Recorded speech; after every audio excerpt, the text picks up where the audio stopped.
for that is well justified. It's flexible and easily adaptable. There's the promotion of innovation and the potential to complement the mandatory standards. So this is very key, the key elements. I think this is the subject matter of the presentation. The rest were just, we have to take this approach. And then after people are convinced and they're satisfied the pilot is working, then we upgrade. That's an approach that goes a long way to making sure that the voluntary standards are well embraced. Then let us not begin by the whole country. Let's go step by step. Incremental, promoting a progressive approach to sanitation. And then let us also be context specific, tailoring standards to the specific social, cultural, economic, and environmental condition of different regions and communities in Kenya. That is very key. At one time, I had a chance to be able to do this practically. That was in the Republic of Botswana. In one area, the same technology, in one area it succeeded. In the other area, it failed. The technology we are trying to practice, you know this technology whereby the refuse goes somewhere at the back and then it's supposed to dry or something. In one area it was not drying, but in the other area it was actually working very well. So we need also to take care of that. The other issue is the sustainability. We need to ensure the standards promote sanitation solutions that are environmentally sound. These are the technical considerations. What are you looking at? There are many issues that you need to look at. Is it the design and the construction of a sanitation facility? Should it be the same throughout? You also have to look at the operation and maintenance. You also have to look at the water quality and sludge management. How do you manage it? Here in Kenya, or in Nairobi, all the sludge that is collected by exhausters has to find their way to, is it Njiro or Ruai? Njiro, isn't it? Now, I ask this question oftenly. If you are a private operator now, voluntary, these standards, and then you are operating in the areas of Kawangware, and you have already taken whatever you want, and the customer here is planning about the charges, where are you likely to take that thing? Is it drive all the way to Njiro? Let's be very practical. So, should you see a Kawangware exhauster in Njiro, then you say these ones are not drinking. Yeah, there are many ways to do it. So we need to balance those aspects, large body, and then also the other one is the hygiene practice. It should be seen to promote hygiene practices. This is also very key here. That the institutional framework in this country, because we just don't do things anyhow. Who should be in this game here? We are saying the ministry should be there, health, and also Ministry of Sanitation. You can see. And I did it intentionally and I put it in red because it's like we are addressing health issues. So I would propose maybe moving forward it should be health and water. The other one is the regulator because of data. Data was mentioned.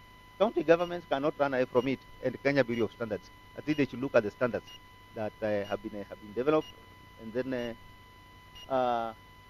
monitoring and verification. I'll not spend time on that, but I'll probably go to the financing, tukasahau mambo about financing. Yes, we'll need money to be able to actualize this, and we shall also need incentives.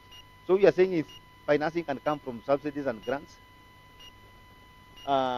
Usually when the World Bank gives money, I hope Chevel is here, World Bank will give you money that you're supposed to pay back, but sometimes they give you some grants, these donors. So maybe some of that money we should advocate that it should find itself in development of these standards. We could also go to private sector, microfinance and loans. And recently now we are talking of a PPP. We have the Water Act Amendment 2024 that talks of MPP. These are the possible sources where we are likely to get money for this. I will go to the conclusion. And I'm saying here that in the devolved Kenyan context, this voluntary standard, they offer a flexible and participatory approach to sanitation solutions. And also, devolution itself has empowered the counties to manage their own sanitation services, and the voluntary standards can help tailor solutions to their specific needs and resources. These standards actually encourage innovation and promote community ownership and drive continuous improvement in sanitation practice. Most of all, they complement the mandatory standards. And that's the end of Thank you very much, Engineer Njaka. Thank you very much. that presentation was timely. Now back to the panelists, Madam Mushemi. The issue around sustainability of peer-to-peer regulations, self-regulation, what incentives and reputation systems need to be put in place to ensure that it is sustainable? I think part of what we do is to link sanitation compliance to an economic benefit. Let's say where we have, let's say in the informal settlements, a youth group or a women group can be in charge of the sanitation block. So it will be an income generating activity for them, as well as ensuring that we are having safely managed sanitation. On the other hand, we can also have either plots or homesteads that are recognized. Just an aspect of being recognized maybe in a baraza or in church, or also by the different social groups that we have, that we are seeing. Mama Mongina has the best homestead. It has a clean toilet. It has, a clothesline, and that will also ensure, or rather enhance and copy. Replication becomes easy.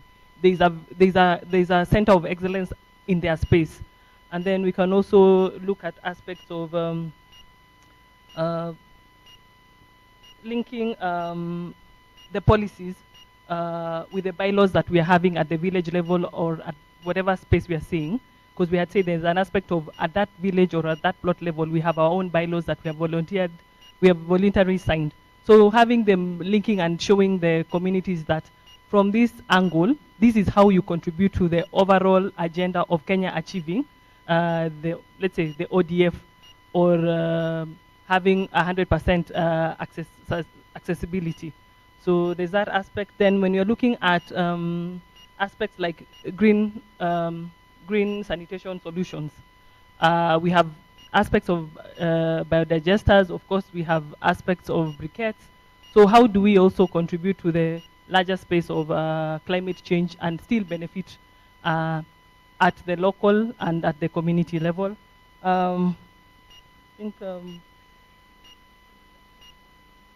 Yeah, sure, Bival, you can add to that, please. I completely agree with what you have said, and would also say that I find that this question about what can incentivize the sector players to voluntary peer-to-peer self-regulation. I think some of the incentives are that if the participants are convinced that they would get industry accolades or credibility. For example, all the utilities now, whenever they go to engage with financial institutions, perhaps to get financing, commercial financing, many of them will begin by citing their position vis-a-vis the impact report. And whenever the financing institution sees how they are ranked on the impact report and or how they are interacting with the regulator, it adds to not only their sector industry credibility, but also to the likelihood that that utility is going to gain whether it's a commercial loan or any other financing. And the same even goes with development partners. I am well aware of development partners who, when they are planning to interact with utilities to offer different types of support, they will consider in which cluster, in which category that utility ranks in as far as compliance is concerned. But even now, moving away from utilities or the formal entities, let's speak about the private sector players, let's speak about the community-based organizations and other players along the sanitation value chain, because we also want them to participate in self-regulation. Some of the incentives, and let me cite examples from Western Kenya Sanitation Project, a project which was funded by USAID. Lakini si mnajua ile kitu imefanyika? Mnajua? Okay. That particular project was engaging small-scale service providers. I'm talking about manual pit emptiers, I'm talking about vacuum truck operators, and others who after that got things like mechanized mechanisms for emptying the pits. there was a linkage between the project and the banks. And they would say to the banks, we are going to have an agreement with you, and we will potentially be collateral for loans that you can give to private sector players in sanitation. And part of the criteria that the banks would use to admit the private sector players, again, very small scale ones, was the extent to which they were in compliance. Of course, then compliance was defined at that level, including things like, were they licensed? Do they have a letter from the utility demonstrating that maybe they are not doing, the dumping at an approved location, and so on and so forth. I find that other incentives is linking compliance or participation in self-reporting to things like getting a license and or to things like approving tariffs. So for instance, a utility, and I hope it can come to that point, the better you are at mapping the private sector players or other players in your jurisdiction, the higher score on, and the easier it becomes perhaps for you to negotiate for tariffs or other things. So I find that in addition to what Violet said, linking it to other sector or industry related performance factors would be, like a pull factor.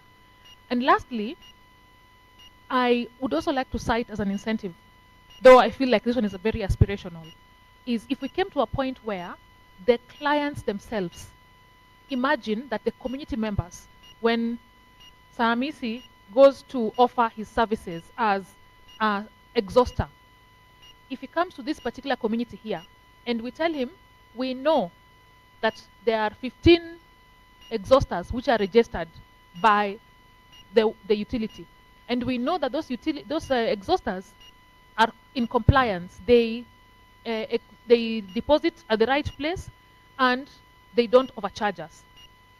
If he came and he did not have, like, say, the mark of approval or the standard, will the community accept his business? No, especially if he was offering maybe at the same price like his competitors. So it will come to a point where even the, as an incentive, even the clients themselves, the rights holders, will begin only wanting to interact with those service providers who are in compliance. And that could be an additional incentive. Still with you, Mademba, still with you, Mademba Beverly. You know about the CLTs. You know how the CLTs were incepted, and you know the status of how the CLTs were received by the communities. Now, coming to peer-to-peer voluntary standards, what supportive social norms and culture can be put in place to ensure that these peer-to-peer voluntary standards succeed, based on the issue around stigma, stereotype, and the fact that this type of work has historical stereotype associated with it. Okay, this sector has so many acronyms. When you speak to CLTs, are you referring to the community-led total sanitation? Exactly, community-led total sanitation. All Yes. Right. Yeah. Thank you. It is true. Historically, the conversations on sanitation, it was a derogatory thing. In many societies, those who worked on anything pertaining to shit would be ostracized. I have had variety of examples of how they were ostracized from across the country. I have had the opportunity to engage with community-led total sanitation across, actually I believe only 2 counties that I have not yet visited in this country that pertain to that. However, I began seeing a shift. The more we begin talking openly about sanitation, the more we redefine it not only as a nuisance to be disposed of, but as a potential economic gain. The more it was professionalized, the space was professionalized, the more standards were put in place. For instance, as you have seen, the work which Nairobi Water Company is doing with the Synergy and Fresh Life, the work which Kisumu Water and others in the region are doing with Fresh Life and with other partners, Sanitation and the likes.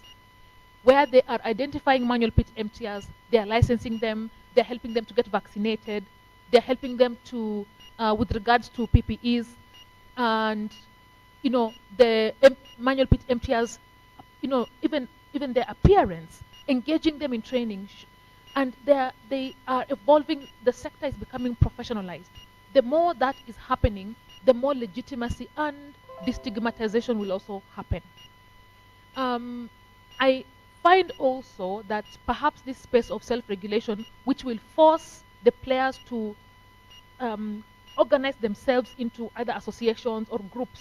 For example, Hamisi, I think maybe 15 years back, we did not have known associations of private sector operators in the sanitation space. They weren't there. If a meeting was happening 15 years ago, in fact, let me not even say if a meeting was happening. I remember when the review of Water Act 2002 was happening, there were very few representation from the private sector players who work in sanitation. However, the more they have organized themselves into professional associations and claimed space, the more legitimate they have become, and the more destigmatized that has become. Finally, I will just say this. I think the best legitimization factor, if that is even an English word, for shit is when people begin realizing the economic value that is in it.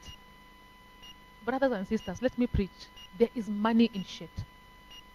The report by Ministry of Water and SHF, I believe, so 3 years or so ago, showed that the potential of sanitation and menstrual health market in Kenya was about 1.77 billion US dollars, and cited to almost more than double by 2030, which means if all the clients are provided with their sanitation services and mental health, and this is looking across the entire sanitation value chain, that there is wealth to be.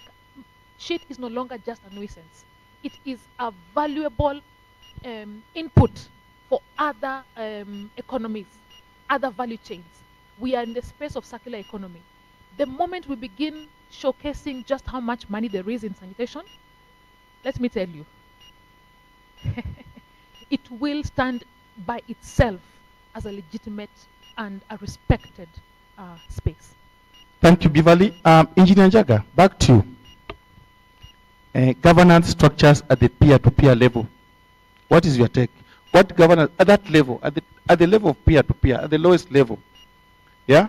What governance structures would you think would sustain the peer-to-peer accountability to self-regulatory voluntary standards? Yeah, thank you.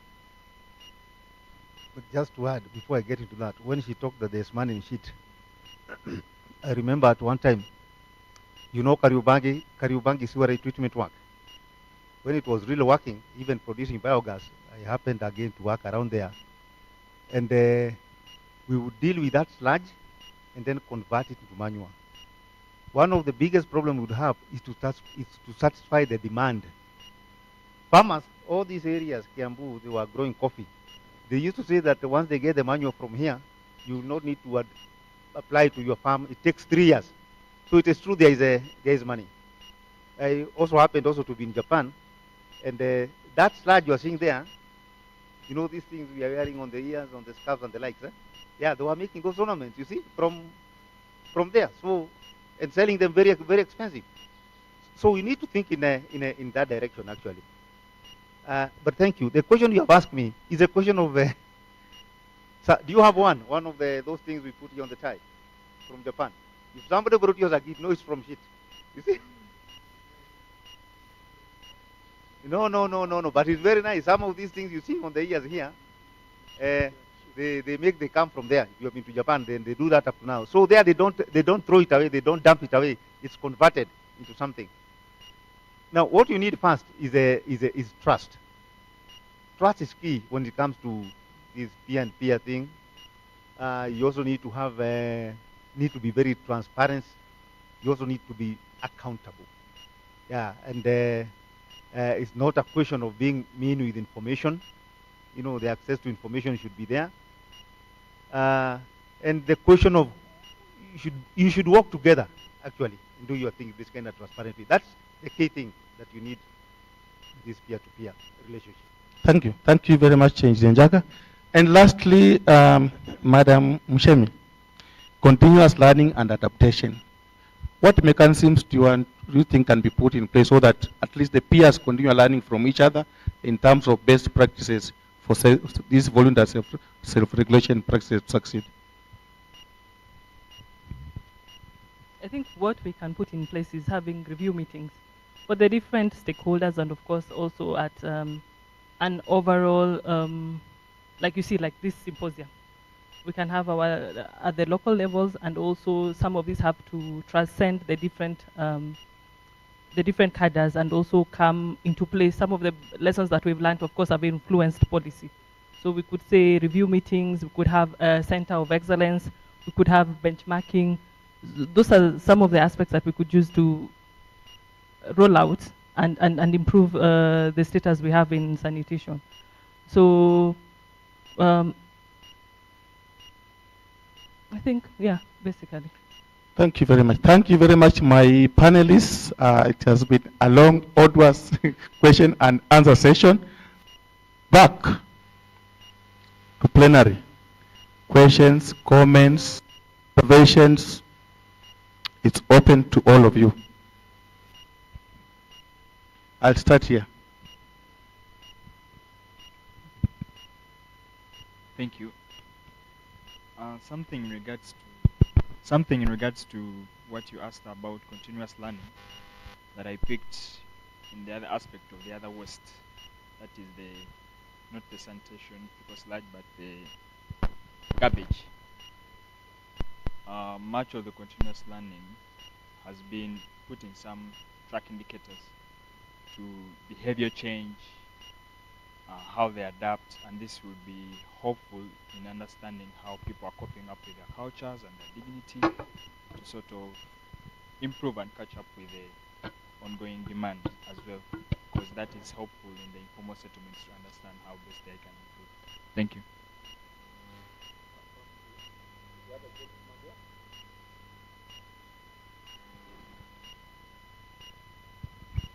Thank you so much. My name is George Koma from Water Tech Services.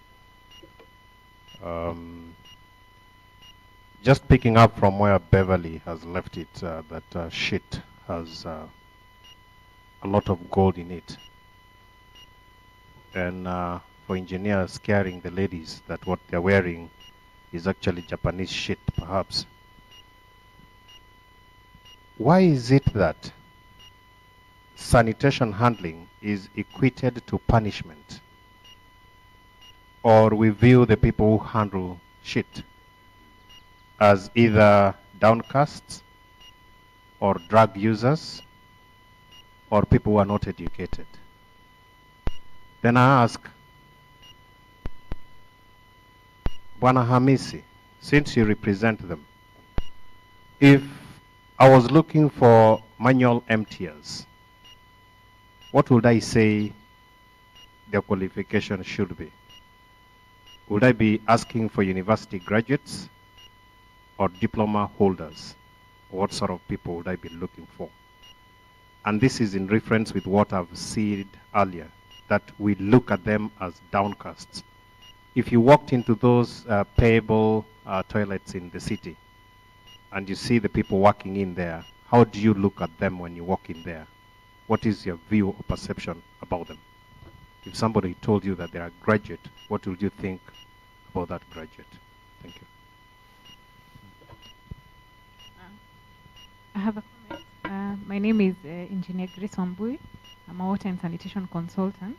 I just wanted to add on to what the panelists have said about the regulation at the local level. I would say WASREB has recently published a KPI, sanitation KPI, that is very inclusive of all these parameters that we've been discussing about.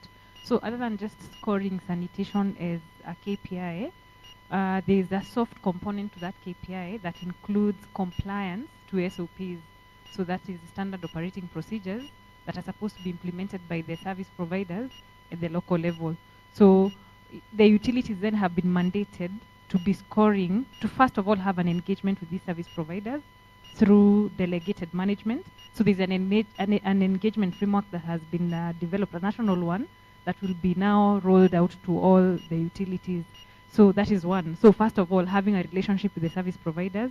Then how do you monitor their work? So the SOPs, that is the standard operating procedures, have been put in place, a universal one again, that the utilities can customize to ensure that these service providers are working as per required procedures, be it in terms of vaccinations, equipment, protective and preventive practices when they are doing their works. All that is well indicated in that framework. Then the other thing I would say is when it comes to the service providers themselves, that is the utilities, WASREB will actually be monitoring their compliance in terms of them, again, because utilities then will be like the regulator at that local level. So then the regulator at the national level, who is then WASREB, will be monitoring how well these utilities are then monitoring the service providers using this very holistic KPI. So I would say that's a very good direction by the regulator to ensure that the regulation is not just top down, but it's also at that local level. Thank you. I have a comment as well as a question directed to Engineer Njaga. You're kind enough to explain to us the guidelines for voluntary standards, and you were specific about being context specific. Thank you for that, very elaborate. However, there's this group that also feels a bit excluded, matters equity. The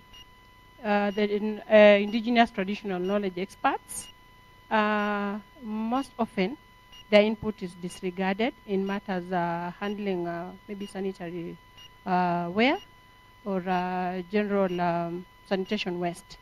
So in this country, we still have some communities where it's believed that if you include an aspect of banning the sanitary pads, it means you're being very deliberate in clearing a clan because you're going to interfere with their fertility.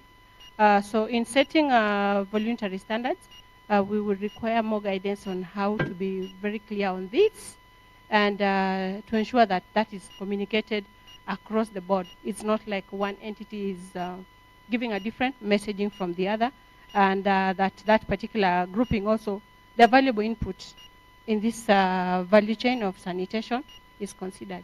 Thank you. I'm Helen from Grow Against Poverty Kenya, CSO. Just so that we continue, let us deal with the three, then we'll have one last session. Then I will respond first to Koma about the qualifications. There are no qualifications right now. There is no curriculum right now.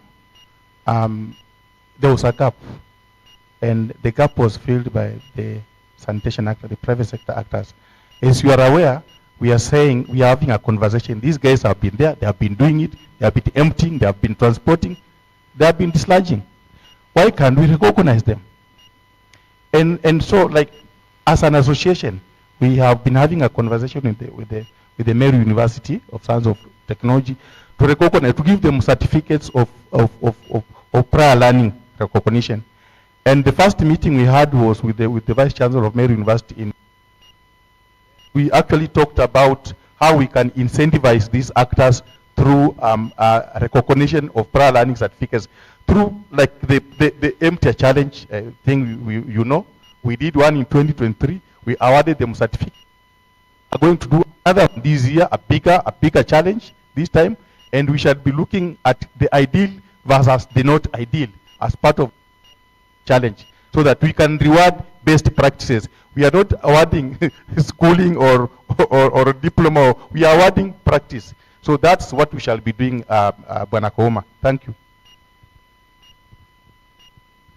Yeah, thank you. The key word is participatory. As you embark, as you move towards developing these standards, make sure that the process is inclusive. And I think I mentioned about that. Get everybody on board, and especially the marginalized, the disabled, and also the issue of gender. You have gone to the villages, some other areas, and we have members who are disabled in the community. Unakuta mlango, the compartment is too small. You cannot be able even to roll in the wheelchair there. So what, because the thing, or you may even find this toilet was built by the WSP actually, but just because they never involved that, and whoever was doing it, the thinking was totally separate. So inclusivity is key, and participation, make it participatory. And that is from the planning, and then to the implementation and to the use of the facilities. And this way you'll get it correct. You'll always get something wrong. This building where we are, I have been here very many times. And unless anybody knows about it, how does a disabled person get here? Is there a ramp? Unaona sasa? Huyu ni Director Musau, tumefanya kazi na yeye sana. You know, it was not inclusive. They never thought, nobody ever thought that here in Kewi, you can have, so Kewi is not for such students. Tell me, how do you bring in a student here? Yeah, and disability is not inability. So, because the process of development was not inclusive, it was not participatory. Somebody may have thought in Mjengo too, lakini if we make it inclusive and participatory, then we get it correct. Then the other issue that has come from the moderator here, can we pilot? I think I like the idea of piloting. Just move ahead and pilot, and that will create interest to others, and even those you be recognizing and incentivizing, they probably make sure that next time they still retain the same number by being innovative. This is the good thing about recognizing and giving incentives. Thank you, Manajaka. Thank you. We need to take another round, and then we wrap up because of time. We can go to Madam. Thank you. My question is open on peer-to-peer, say, approach. Is for any of you, have you had an experience where it becomes a hindrance to what you're expecting?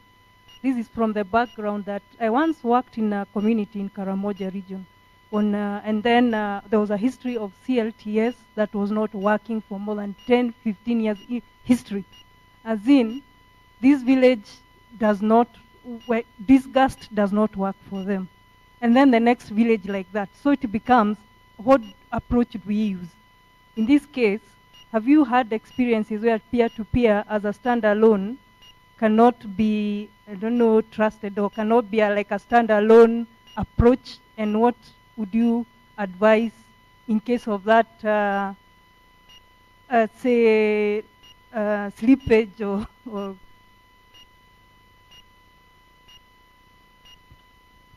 I really like that question, especially because it forces us to come back to a thread that we have been saying over and over, which is that first of all, even this peer-to-peer or voluntary self-regulation is not happening in a vacuum. We do have clear regulatory frameworks, clear instruction on who is mandated to be a regulator, and recognize that this self-reporting is because we want to fill some gaps. The gaps being that perhaps we haven't been adequately reporting on on-site sanitation, or we haven't been reporting from all the service providers.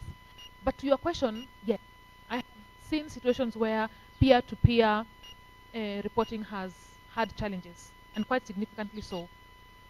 What then becomes curious for me is to investigate why, for instance, this gap in that community was not a push factor. Would then something else, if for them a stick is not working, is there a pull factor? Or should you then move to enforcement? Because, for instance, or are there other avenues that are creating loopholes? For example, when we used to, the case of informal settlements in Nairobi, and we would say each landlord must convert one of their rooms to become a toilet in the event where there was no toilet. Who does the landlord answer to? Then their next door neighbor, if you have converted one of your rooms to become a toilet, which now means you're charging a bit extra for the other household, and I'm your neighbor, and I maintain my status quo, and I keep my rents low, is that environment going to work for peer-to-peer self-reporting? It won't work.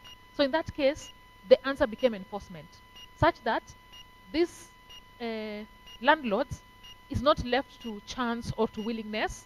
It is that by law you must do this and there is repercussions. Whether or not there is capacity to enforce, that becomes another question.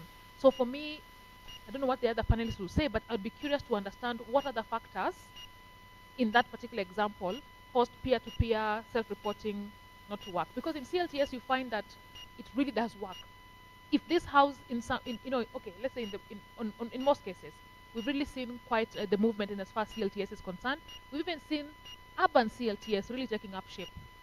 And you find that when a village has been triggered well, once they begin, and the goal is not just about, it's about even using locally available material, you find that they themselves even begin identifying local solutions and to ensure that they're supporting each other, the ones who are lagging behind. So again, I'll just be curious to understand what other factors was perhaps triggering not done well, or what other factors are resulting in that peer-to-peer self-check not working.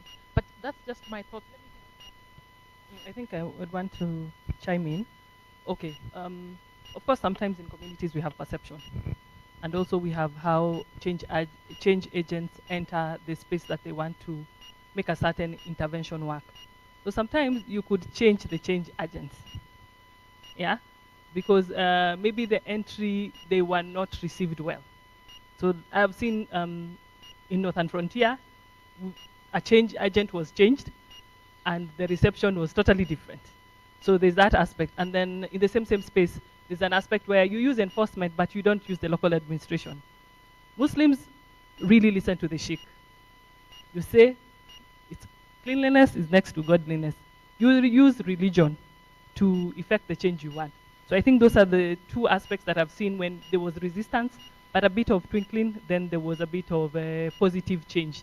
It was not instant, but over time, they still declared that village ODF.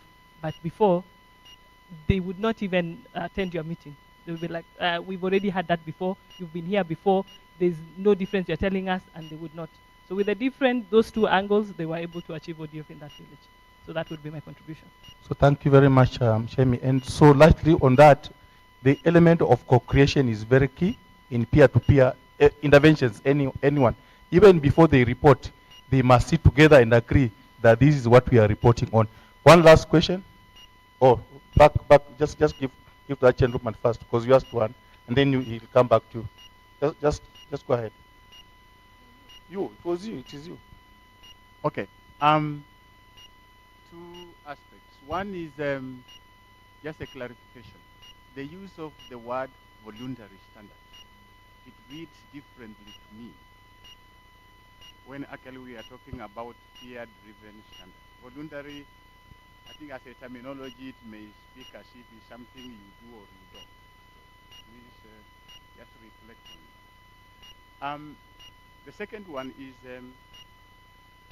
examples of peer-to-peer or at least grassroots supporting each other to report or even to push each other. We need a bit of more examples which we need to document and use. I take my experience. I have tried to work like with what we are calling Nyumba Kumi groups in Tanzania for about 4 years, trying to see whether we can use them actually to be able to self-regulate and report. And this is because the extension services that could enforce down to the grassroots was not sufficient. So we saw that as a gap. But then it picks up, but sustaining it becomes a problem. We have also tried it in Ethiopia.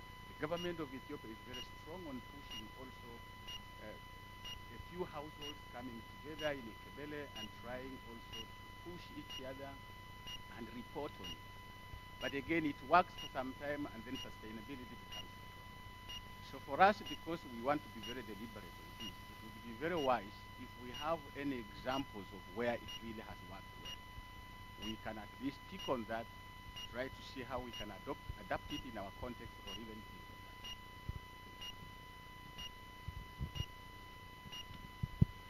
Blenza series from Uganda. I remember I had not introduced myself. Working with SDI Kenya, Muungano wa Wanavijiji. just to also add to peer-to-peer learning from experience, backing it up strongly as a gradual process.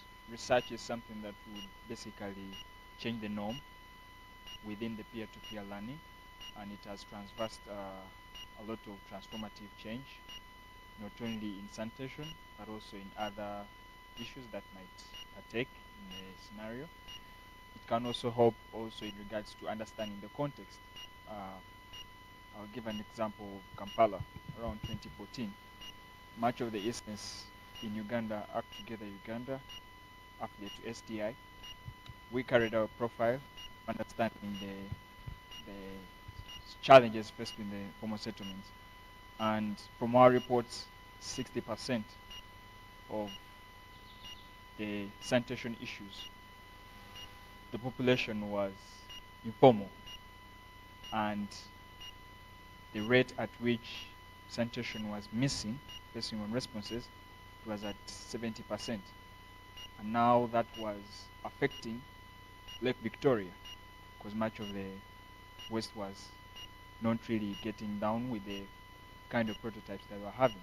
But what that led to was the innovation around from that research and looking at that, what peer-to-peer learning with the various prototypes that changed the norm and the behavior. That also influenced the duty bearers, the stakeholders, the authority, in enforcing a law in regards to each household at least having a sanitation facility. And that along the way changed the trend in terms of the public health conditions as well. Thank you so much. I think we wrap the plenary there. We might not have the answers today. This is a continuous conversation. We will continue talking about it and finding synergies around peer-to-peer standards for self-regulation. So to the panelists, any wrapping? Yeah, I could respond to, he asked about the peer-to-peer groups that we've seen working.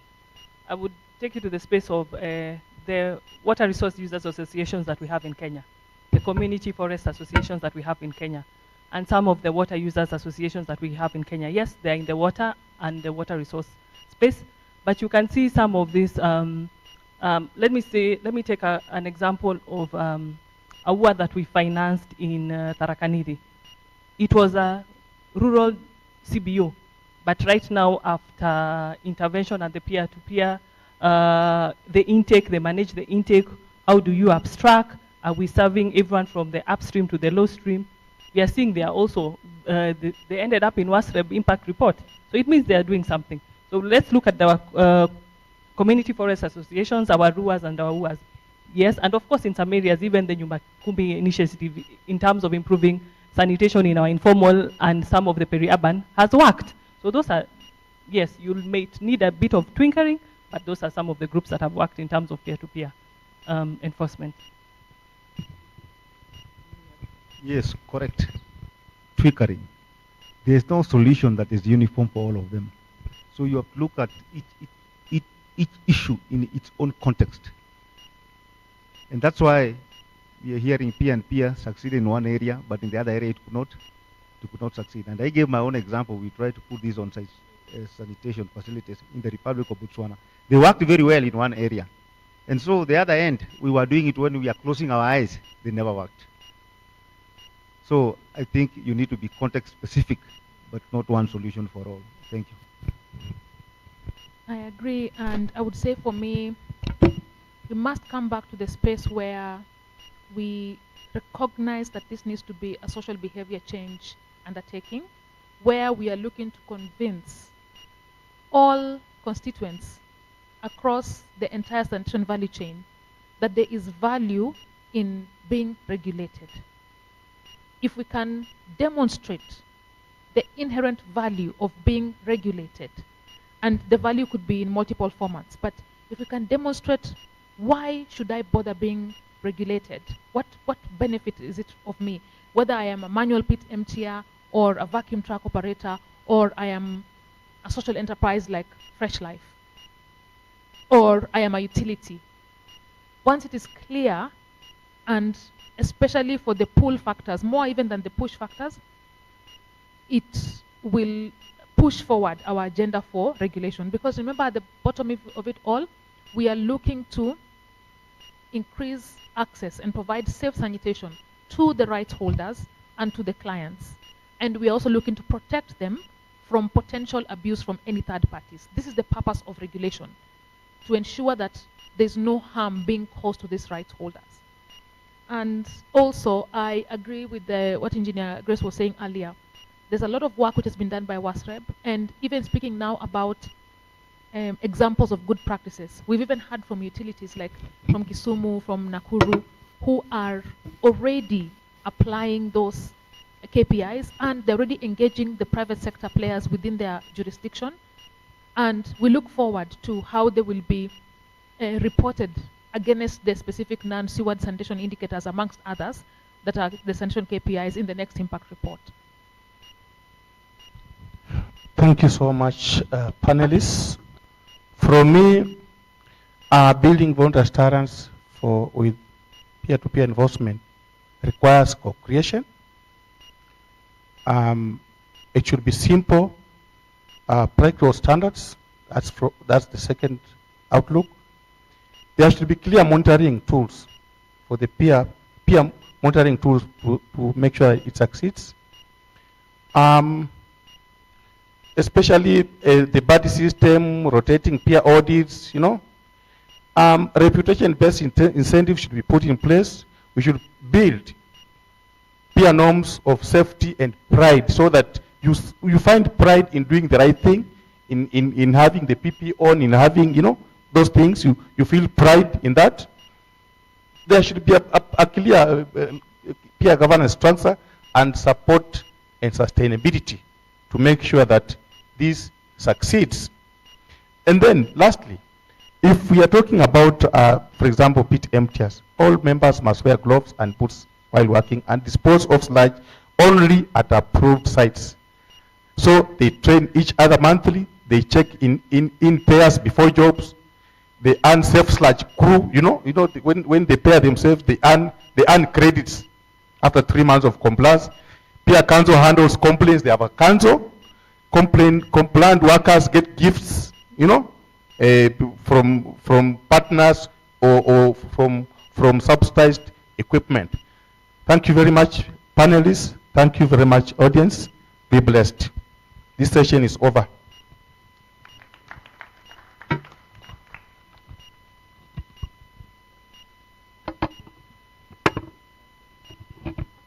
Oh, and there is lunch.